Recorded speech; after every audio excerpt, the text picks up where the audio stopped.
নমস্কার, আশ্বাস বাংলায় আপনাদের স্বাগত। হ্যাঁ, এই মুহূর্তে আমি রয়েছি কাটোয়ায়। আপনাকে বলেছিলাম যে কথা হবে মুখোমুখি সোজা সাপটা।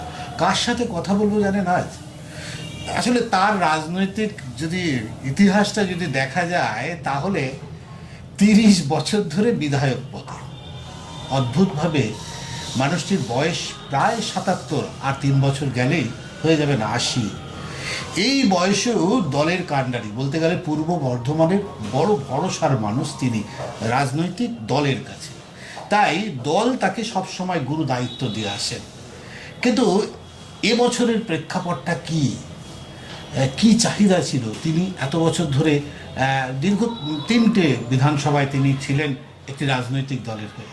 কি করতে পেরেছেন, কি করতে পারেননি, কি করতে পারেন, এই কথাগুলো নিয়ে কথা বলবো কাটোয়ার বিধায়ক, আমাদের সকলের প্রবীণ এবং শ্রদ্ধার মানুষ রবীন্দ্রনাথ চ্যাটার্জির সঙ্গে। নমস্কার। নমস্কার। একদম দাদা, একটা কথা বলি, 1-2 বছর নয়, প্রথম কথা হচ্ছে তৃণমূলের হয়ে 15টা বছর, তারপরেও তার আগেও আপনি বিধায়ক ছিলেন। অনেক রাজনৈতিক টালমাটাল দেখলেন, কি বুঝতে পারছেন? মানে এই বয়সে এসে আর কয়েক বছর গেলে আসে। হ্যাঁ, ঘটনা হলো রাজনীতির ময়দানটা একটু আলাদা রকম। 1996 সাল থেকে সিপিএমের বিরুদ্ধে লড়াই করে বিধায়ক হয়েছি 3বার। তখন শত্রুটাকে চিনতে পারতাম, দেখতে পারতাম, সামনাসামনি লড়াই হতো, তাতে আমাদের অনেক ক্ষয়ক্ষতি হয়েছে, আমাদের অনেক কর্মী মারা গেছে। তাহলেও কে শত্রু তার চেহারাটা দেখতে পেতাম। তার পরবর্তী সময় লড়াইটা বিজেপির সঙ্গে দাঁড়িয়েছে এবং অনেক ক্ষেত্রেই দেখা যাচ্ছে যারা সিপিএমের সঙ্গে ছিল তারাই বিজেপি হয়ে গেছে। কিন্তু যেটা সমস্যা হয়েছে, এখন যেমন আমরা খুব বেশি বিজেপি কর্মীকে দেখি না, বুথেও বিজেপির অনেক জায়গাতেই এজেন্ট থাকে না, কিন্তু তারা ভোট পাচ্ছিল। এবার হয়তো পাবে না, কিন্তু এতদিন পেয়ে এসছে আর কি।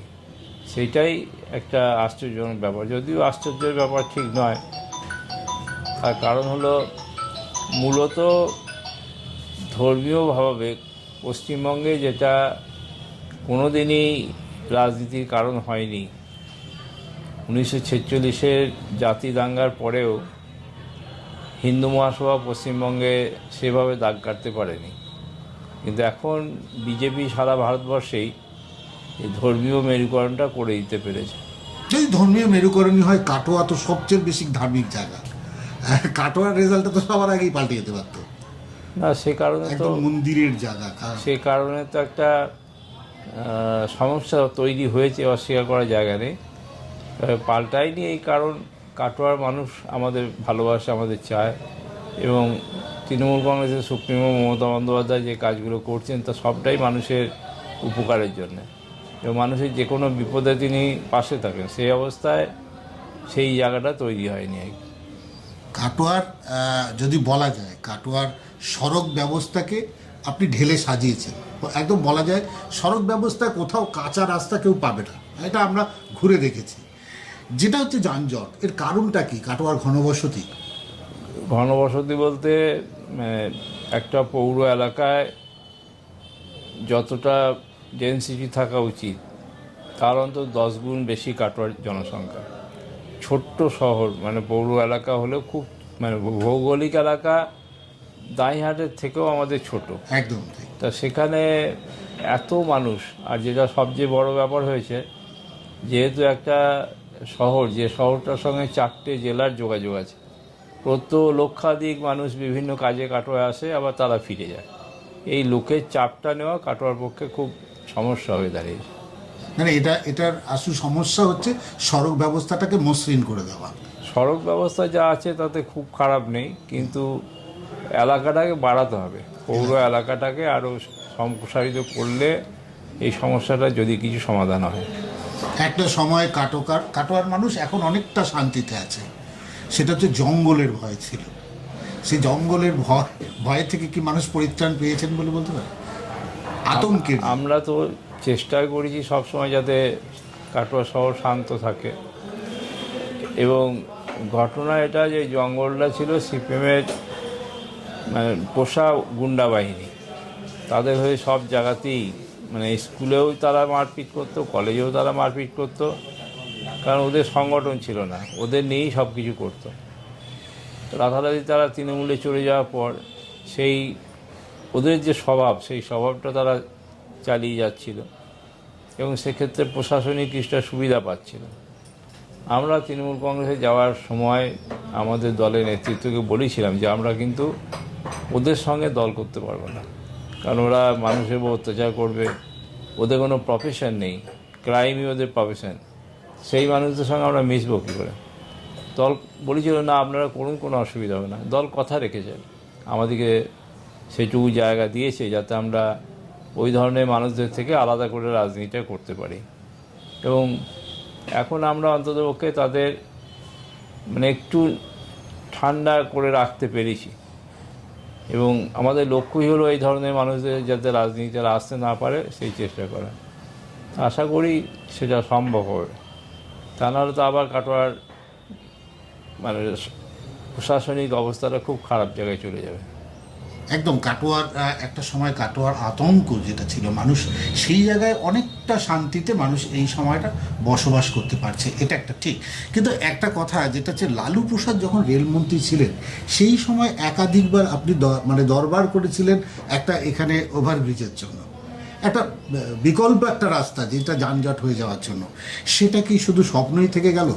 ঘটনা হলো লালু প্রসাদ যাদব কাটোয়া যখন এই বৈদ্যুতিকরণ হয় রেলের, তার উদ্বোধন করতে কাটোয়াতে এসেছিলেন। আমরা তার কাছে আবেদন করেছিলাম এই ওভারব্রিজের জন্যে। তিনি আমাদের বলেছিলেন রেল 50% দেয় আর রাজ্যকে 50% দিতে হয়। তা উনি পরে আমরা চিঠি দিয়েছিলাম, লিখিতভাবে জানিয়েছিলেন সেটা।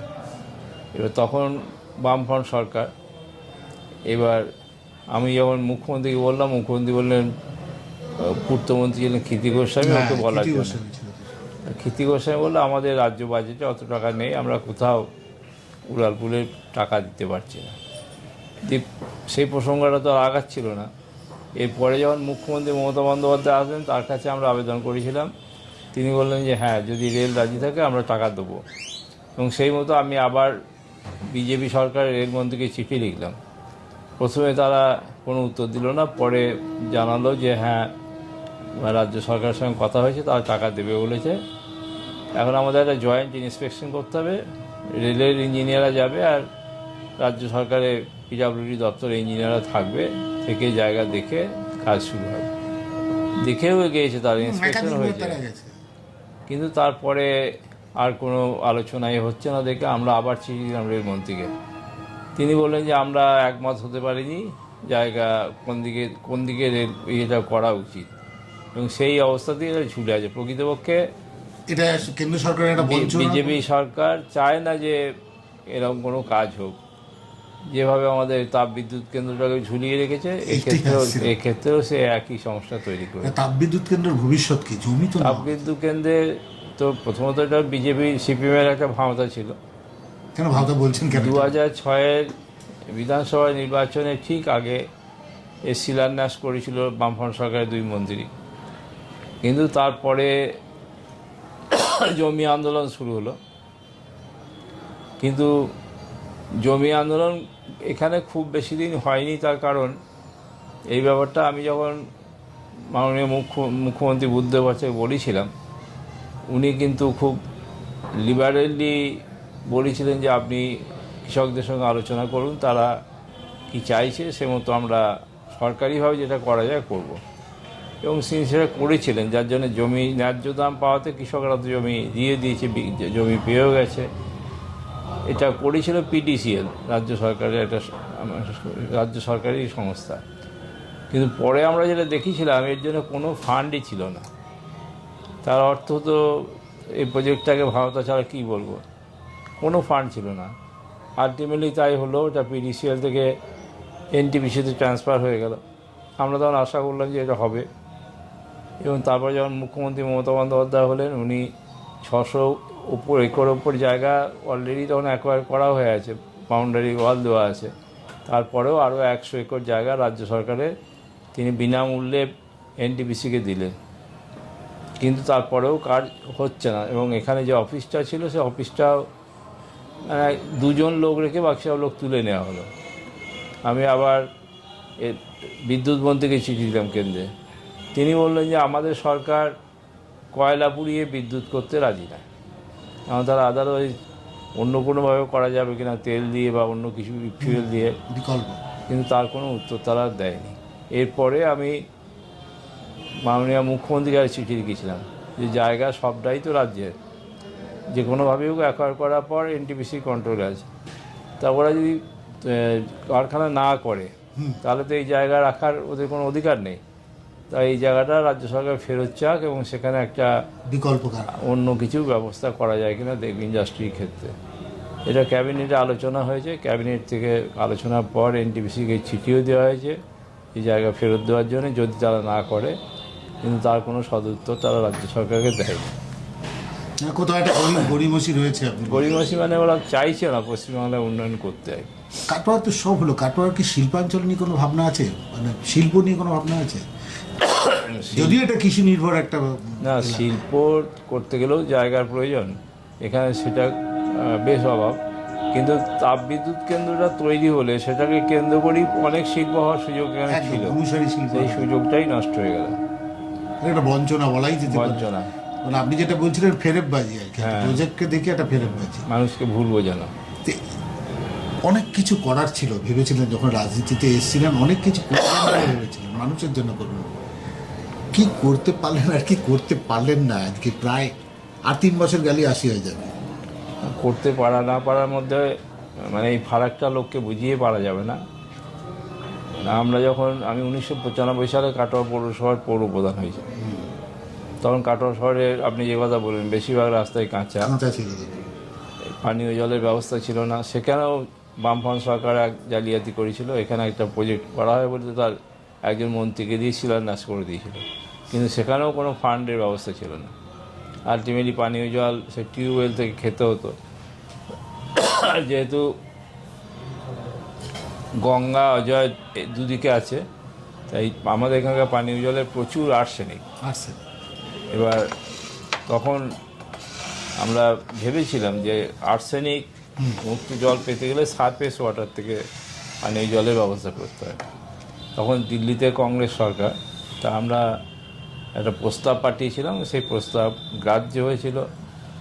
তার মাধ্যমে আমরা ভাগীরথীর জল নিয়ে পরিশুদ্ধ করে গোটা কাটোয়া শহরে সাপ্লাই করতে পারি। তাই রাস্তা, জল, আলোর ব্যাপারেও তাই। ভাগীরথীর ভাঙন কাটোয়ার একটা পুরনো ইতিহাস, আর ভাঙনটা যেহেতু এটা নদী ইরিগেশন দপ্তরের অধীনে পড়ে, সেক্ষেত্রে ভাঙন নিয়েও তো একাধিকবার আপনি না, এটা তো ঘটনাটা দুরকম। ভাঙনের ব্যাপারটা এমনি ছোট নদীগুলো সবটাই রাজ্য সরকারের অধীনে, কিন্তু ভাগীরথী হলো ন্যাশনাল রিভার, এর যা রক্ষণাবেক্ষণ সব দায়িত্ব কেন্দ্রীয় সরকারের। এখানেও কেন্দ্রীয় সরকার কোনো রকম হস্তক্ষেপ করছে না, কোনো টাকা ইনভেস্ট করছে না, যার ফলে একদম সেই মালদা থেকে আরম্ভ করে কালনা পেরিয়ে ভাগীরথী দুধার ভাঙছে এবং এর ফলে মানুষ ক্ষতিগ্রস্ত হচ্ছে, জমি জায়গা গঙ্গায় চলে যাচ্ছে, কোনো ব্যবস্থা হচ্ছে না। এখন মাননীয় মুখ্যমন্ত্রী বুঝেছেন যে কেন্দ্রীয় সরকার করবে না, তাই তিনি নতুন করে ভাবছেন এগুলো রাজ্য সরকার তার অর্থ দিয়ে কোনো রকম করবে, যার জন্য আমরা আশাবাদী যে এটা আগামী দিনে করা যাবে। কি এবার তো মোটামুটি 4 বার হয়ে যাবে একই দলে থেকে, 7 বার টোটাল বিধায়ক, নিশ্চয়ই কিছু পরিকল্পনা আছে? কাটোয়া তো আপনার ভূমিপুত্র। পরিকল্পনা বলতে আমরা মানে খুব বেশি চিন্তিত এবং খুব বেশি চেষ্টা করছি সবসময় রেলের উড়ালপুলটা করার, নাহলে কাটোয়ার মানে হৃৎপিণ্ডটাই থেমে থাকছে। একদম ঠিক তেমনি ভাগীরথী নদীর ওপরে আমাদের কাটোয়া থেকে বল্লভপাড়া ফেরিঘাট যেটা আছে, ওর উপরে একটা ব্রিজ করা, যাতে এটা একদম সেই দেবগ্রাম হয়ে বাংলাদেশ বর্ডার পর্যন্ত যাচ্ছে, যার জন্য এর একটা সামরিক, এই ব্রিজে সামরিক গুরুত্ব থাকবে, কারণ খুব সহজে বর্ডারে পৌঁছে যেতে পারবে। তার একটা চেষ্টা করছি আমরা। দাঁইহাটে অনেক দূর এগিয়ে গেছে ব্যাপারটা, একটা গার্লস কলেজ করার যে উদ্যোগ, জায়গা জমি সব দেওয়া হয়ে গেছে, এমনি যে টাকাটা জমা দিতে হয় সেগুলোও দেওয়া হয়েছে, হয়তো ইলেকশনের পরে পরে এটাও হবে। দাঁইহাটে ফায়ার ব্রিগেডটা আমরা করতে পেরেছি।